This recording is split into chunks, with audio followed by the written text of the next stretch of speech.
Assalamualaikum warahmatullahi wabarakatuh. Selamat datang kembali di channel Belajar Aja. Di video kali ini kita akan membahas materi PPKN kelas 11 bab 5 mewaspadai ancaman terhadap kedudukan Negara Kesatuan Republik Indonesia. Dengan subbab yang pertama, menelaah ancaman terhadap integrasi nasional.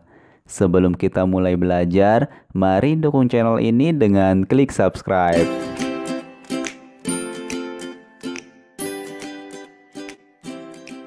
Kalian tentunya pernah melihat peta dunia. Dalam peta tersebut, kalian dapat menunjukkan posisi Indonesia yang berada di tengah-tengah dunia, dilewati garis khatulistiwa, diapit oleh dua benua, yaitu benua Asia dan benua Australia, serta berada di antara dua samudra, yaitu Samudra Hindia dan Samudra Pasifik. Kondisi tersebut menunjukkan bahwa wilayah Indonesia berada pada posisi silang yang sangat strategis. Perlu kalian ketahui bahwa posisi silang negara Indonesia tidak hanya meliputi aspek kewilayahan saja, melainkan meliputi pula aspek-aspek kehidupan sosial, antara lain sebagai berikut. Yang pertama, penduduk Indonesia berada di antara daerah berpenduduk padat di belahan utara dan daerah berpenduduk jarang di belahan selatan. Yang kedua, ideologi Indonesia terletak antara komunisme dan liberalisme.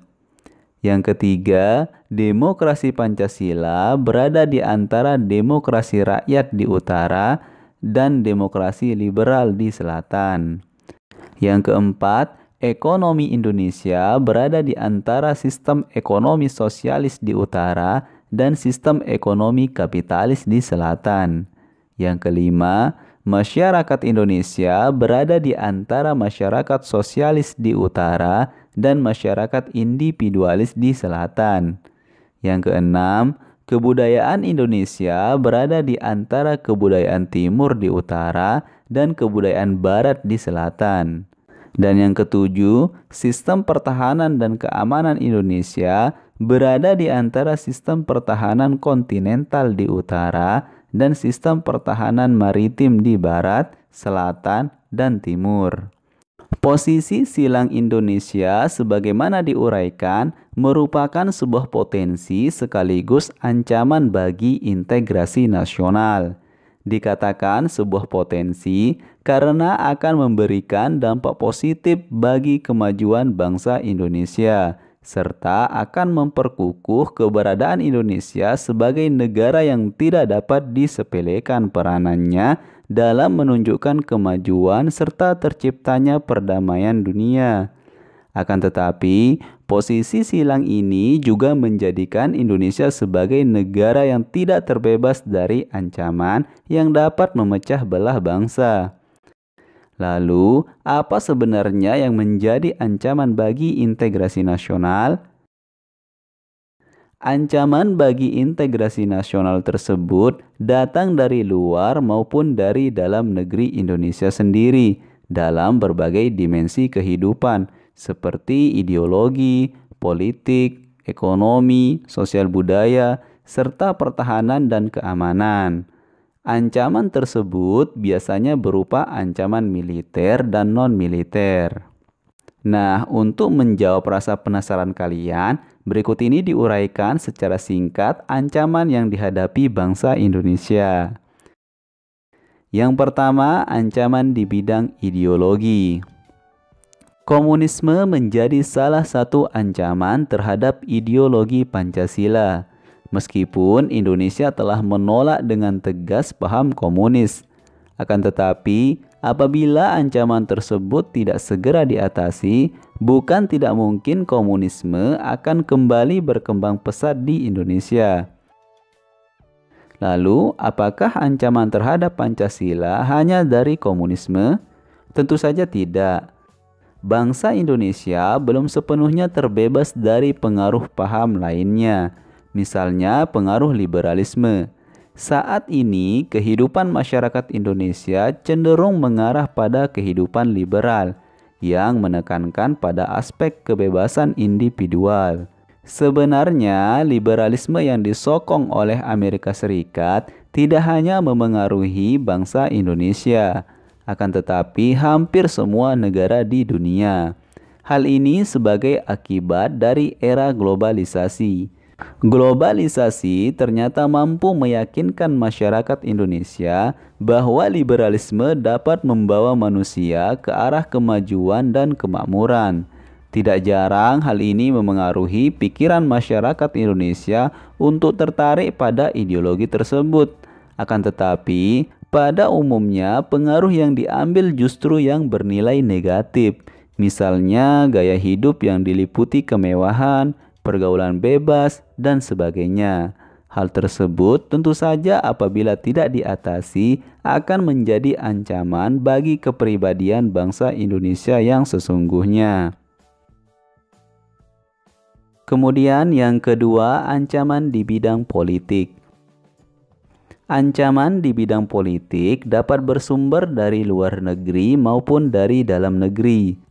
Dari luar negeri, ancaman di bidang politik dilakukan oleh suatu negara dengan melakukan tekanan politik terhadap Indonesia.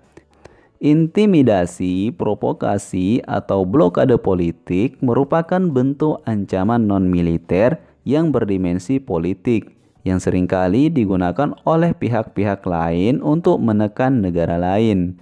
Kedepan, bentuk ancaman yang berasal dari luar negeri diperkirakan masih berpotensi terhadap Indonesia. Untuk itu, diperlukan peran dari fungsi pertahanan non-militer untuk menghadapinya.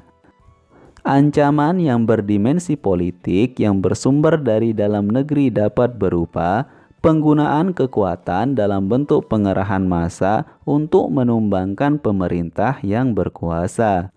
Bentuk lain yang digunakan adalah menggalang kekuatan politik untuk melemahkan kekuasaan pemerintah. Selain itu, ancaman separatisme merupakan bentuk lain dari ancaman politik yang timbul dari dalam negeri. Sebagai bentuk ancaman politik, separatisme dapat menempuh pola perjuangan politik tanpa senjata dan perjuangan bersenjata. Pola perjuangan tidak bersenjata sering ditempuh untuk menarik simpati masyarakat internasional. Oleh karena itu, separatisme sulit dihadapi dengan menggunakan kekuatan militer.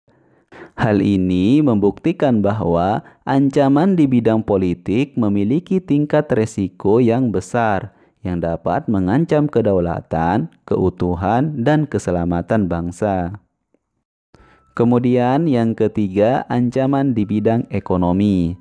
Pada saat ini, ekonomi suatu negara tidak dapat berdiri sendiri. Hal tersebut merupakan bukti nyata dari pengaruh globalisasi. Globalisasi perekonomian merupakan suatu proses kegiatan ekonomi dan perdagangan ketika negara-negara di seluruh dunia menjadi satu kekuatan pasar yang semakin terintegrasi dengan tanpa rintangan batas teritorial negara. Adapun pengaruh negatif globalisasi ekonomi yang dapat menjadi ancaman kedaulatan Indonesia, khususnya dalam bidang ekonomi diantaranya sebagai berikut. Yang pertama, Indonesia akan dibanjiri oleh barang-barang dari luar negeri, seiring dengan adanya perdagangan bebas yang tidak mengenal adanya batas-batas negara. Hal ini mengakibatkan semakin terdesaknya barang-barang lokal terutama yang tradisional, karena kalah bersaing dengan barang-barang dari luar negeri. Yang kedua, cepat atau lambat perekonomian negara kita akan dikuasai oleh pihak asing, seiring dengan semakin mudahnya orang asing menanamkan modalnya di Indonesia. Pada akhirnya mereka dapat mendikte atau menekan pemerintah atau bangsa kita. Dengan demikian, bangsa kita akan dijajah secara ekonomi oleh negara investor. Yang ketiga, timbulnya kesenjangan sosial yang tajam sebagai akibat dari adanya persaingan bebas. Persaingan bebas tersebut akan menimbulkan adanya pelaku ekonomi yang kalah dan yang menang. Pihak yang menang akan dengan leluasa memonopoli pasar, sedangkan yang kalah akan menjadi penonton yang senantiasa tertindas. Yang keempat, sektor-sektor ekonomi rakyat yang diberikan subsidi semakin berkurang. Koperasi semakin sulit berkembang dan penyerapan tenaga kerja dengan pola padat karya semakin ditinggalkan, sehingga angka pengangguran dan kemiskinan sulit dikendalikan. Dan yang kelima, memperburuk prospek pertumbuhan ekonomi jangka panjang. Kemudian yang keempat, ancaman di bidang sosial budaya. Ancaman yang berdimensi sosial budaya dapat dibedakan atas ancaman dari dalam dan ancaman dari luar. Ancaman dari dalam didorong oleh isu-isu kemiskinan, kebodohan, keterbelakangan, dan ketidakadilan.